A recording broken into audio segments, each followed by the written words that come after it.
It hits you in the shower, or on a drive, or right as you are falling asleep. A memory, not a useful one, not a happy one. A moment from years ago where you said something wrong, tripped in front of everyone, or made a joke that landed in total silence. A moment so small the other people there have long forgotten it.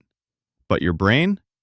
Your brain kept it, polished it, replays it in perfect detail at the worst possible time. Why? The real answer is far stranger than embarrassment. It is survival. Your brain is not a camera. It does not record everything equally. It filters.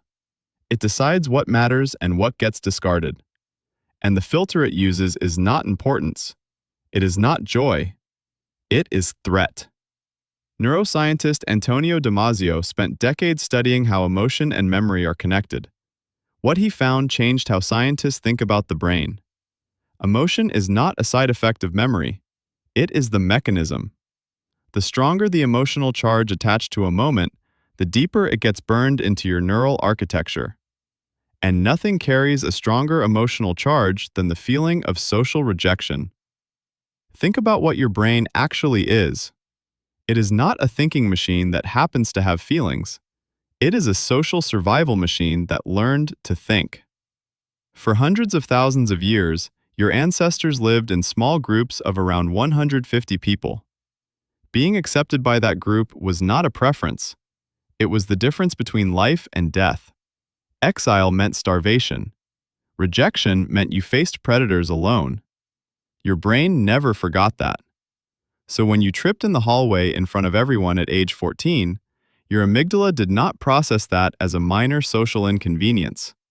It processed it as a near-death experience. It flooded your system with stress hormones. It told every memory storage system in your brain to pay attention, to encode this, to make sure you never let it happen again. Psychologist Mark Leary developed what he calls sociometer theory. The idea is that your self-esteem is not really about how you feel about yourself. It is a gauge, a social radar constantly monitoring how accepted or rejected you appear to others. When that gauge drops, even slightly, your brain sounds an alarm, and it backs that alarm up with evidence, old evidence. Every embarrassing moment it has been quietly cataloging for decades. This is why the memory does not fade the way happy memories do.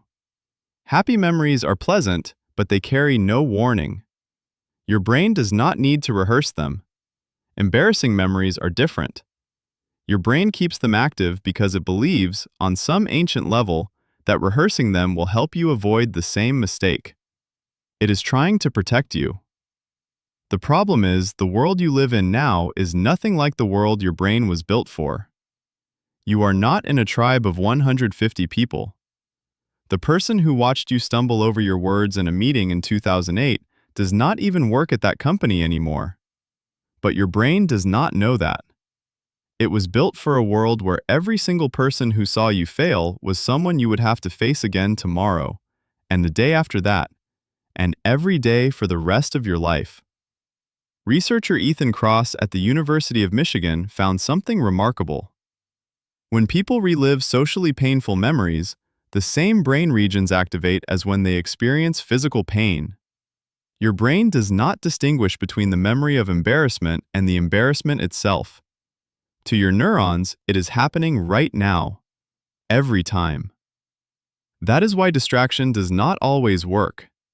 You cannot outrun a system that believes it is keeping you alive. But here is the counterintuitive twist. The very fact that these memories haunt you says something specific about who you are. People who feel no social embarrassment, people whose brains do not flag rejection as threatening, they exist. Researchers have studied them. They tend to struggle with empathy, with relationships, with reading other people. The painful self-consciousness you carry is the same mechanism that makes you attuned to others. It is the cost of being a deeply social creature. Your brain tortures you with these memories because it cares, because it is trying, in its ancient, blunt, imprecise way, to make sure you stay connected to the people around you. Because connection, for a brain like yours, is still the most important thing in the world. So the next time a memory surfaces from 20 years ago, some small humiliation your rational mind knows means nothing now, remember what it actually is. It is not a flaw in your thinking. It is evidence that your brain is doing exactly what it was built to do, guarding the one thing your ancestors could never afford to lose. It hits you in the shower, or on a drive, or right as you are falling asleep. And now you know exactly why.